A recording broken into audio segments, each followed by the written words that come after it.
Hop, nouvelle vidéo. Alors, énorme impro, hein. Je ne sais pas de quoi je vais parler. Enfin, si, évidemment, je sais que je voulais parler, mais je ne sais pas qu'est-ce que je vais vous dire, c'est incroyable. Donc, je viens de finir de lire les 4 tomes de Moon Knight, donc la série qui est sortie en août. Attention, cette fois, j'ai bien révisé. J'ai les 3 premiers numéros. J'ai celle-là qui est pas la variante, donc ça, c'est une variante cover, ça, c'en est pas une. Et les deux autres, c'en est des variant cover. Donc je suis au numéro 4, il y a le numéro 5 qui sort au milieu de mois là. Donc je vais l'acheter, enfin je l'ai déjà commandé d'ailleurs. Donc, alors, explication déjà, comment j'ai galéré à trouver le 1 et le 2. En gros, toutes les covers, il y a eu 1 milliard de variantes cover et 1 milliard, j'exagère à peine. Mais elles étaient, je vais vous mettre des images à l'écran, mais genre c'était tout des dingueries. Ce qui fait que les gens, par évidemment jeu de l'offre et de la demande, se sont rués dessus, d'accord. Et moi, petit français qui est un mois de décalage avec les sorties parce que je suis un peu con finalement, et ben il y en avait plus pour moi, ni des 1 ni des 3, voilà. Donc j'ai réussi à trouver le second d'impression de 1 et du 3. Bon, le 1, j'ai chopé une variante cover, mais qui est dégueulasse, on va pas se l'avouer, elle est moche. Tu es moche, d'accord, personne ne t'aime là. On dirait on dirait qu'il a des gros seins. Alors c'est pas pour me déplaire, hein, évidemment, mais... Bon, celle-là, par contre, c'est une masterclass, mais c'est le deuxième impression, et je suis pas trop fan du sticker. Un peu, regardez comment le méchant est stylé. Ouais, ça c'est le nouveau méchant. Euh, la variante cover, celle-là, par contre, qui est incroyable.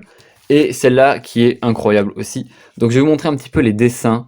Parce que dans celui-là, il n'y a pas tellement de spoil, et on voit bien les dessins, finalement, le style général des dessins. Voilà. C'est bon, c'est bon, vous l'achetez maintenant? Non mais je suis désolé, mais quand tu tombes sur ça, voilà, évidemment.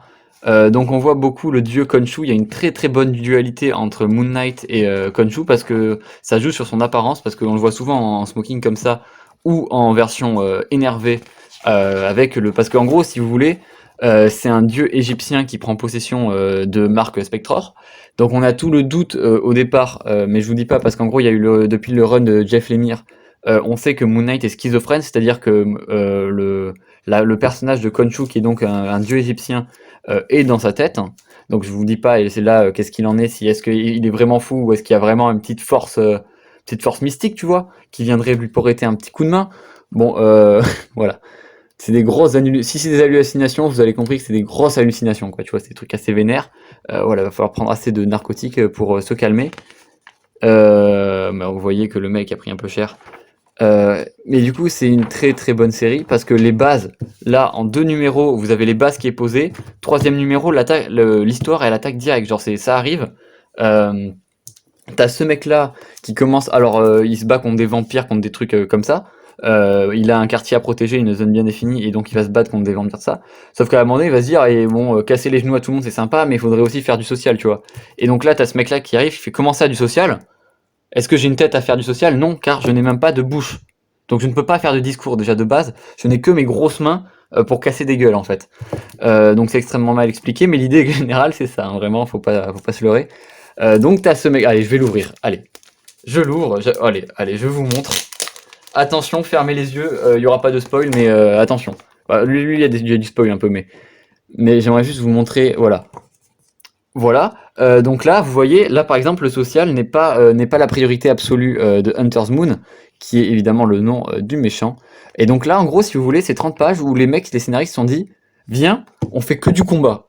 On fait que du cassage de gueule pour bien montrer que l'idée, c'est en fait, c'est de casser la gueule à tout le monde. Voilà, donc évidemment, on a toutes les cases en fait sont de plus en plus badass. Mais non, mais regardez-moi ces putains de dessins. Franchement, enfin, je sais pas, c'est rare de voir ça, je trouve, des aussi beaux dessins, mais enfin, chaque case est belle. Il n'y a pas de dessins qui sont. Même, vous voyez, les cases aux tiers de sa psy, là, et ben, elles sont pas négligées ou quoi, elles sont toutes vraiment ultra, ultra belles. Donc, ça, c'est assez sympa. Euh, et donc, voilà, évidemment. Et donc, voilà, il va se battre avec ce monsieur. Et je vous dis pas la suite parce que c'est sympa, il va y avoir des nouveaux personnages. Enfin, je sais pas si les personnages qui ont été présentés dans le 4 sont nouveaux ou pas, parce que je ne connais pas du tout l'univers de Moon Knight. J'ai lu que le run de Ellis et de Lemire. Et donc voilà, enfin je sais pas trop, parce qu'après Marvel, moi c'est pas ma cam. Je ne lis pas beaucoup de Marvel, donc j'ai lu que ça, du Ghost Rider et du Punisher. Hein. C'est vraiment tout ce que j'ai lu en Marvel. J'ai arrêté d'acheter quand ils ont fait des trucs avec 5 numéros à 17 €, ça m'a un peu cassé les couilles. Je parle évidemment de Daredevil et de toutes les autres Marvel Legacy. Il faut pas faire ça, d'accord? Donc c'est-à-dire que tu prends la couverture, elle se craque en deux comme ça, non. Surtout pour 17 €, faut arrêter d'abuser au moins. Donc voilà, ça c'était mon coup de gueule. Et une fois qu'on a passé le coup de gueule, on revient sur Moon Knight. Et donc, franchement, si vous savez pas quoi lire chez Marvel, lisez ça. En plus, il y a la série en live action avec Oscar Isaac qui va sortir, mais je vous explique même pas la dinguerie que ça va être en fait. Je ne l'ai pas vu encore, évidemment, mais je sais que ça va être bien. Je peux m'avancer et vous dire que ce sera réussi. Je vais vous montrer le 1. Allez, je vous montre le 1. Parce que comme ça, je dépasse les 10 minutes et je mets 2 pubs dans la vidéo. C'est faux, ma chaîne n'est pas monétisée. Et donc, alors que j'ai 1000 abonnés, hein, tu vois, j'aurais pu mettre des pubs et tout. Non, c'est faux, je peux pas, il faut faire 40 000 heures, je sais pas quoi. Voilà, donc celui-là est un petit peu plus épais que les autres. On voit les vampires et je voulais vous montrer.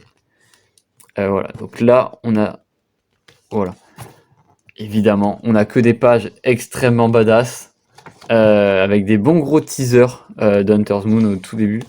Et voilà, donc on a vraiment la dualité entre Moon Knight et Khonshu et on sait pas trop au début si c'est dans sa tête ou quoi. Et donc franchement, ça c'est cool. C'est très très cool, je trouve que c'est très réussi. Donc lisez-le. Vous me direz ce que vous en avez pensé. Et moi je vous dis à très vite pour la suite. Déjà je présenterai la suite, je pense. Ça peut être sympa de vous dire qu'est-ce qu'il en est dans les 4 prochains numéros quand on sera au... Si, parce qu'en plus elle a l'air d'être de super bien marché. Les gens ils sont plutôt contents sur le site là. Donc voilà, je vous dirai qu'est-ce qu'il en est de la suite. Et je vous dis à très vite pour une prochaine vidéo. Je veux pas aller à l'école. Ah bon? Quelle père la vertu vous faites?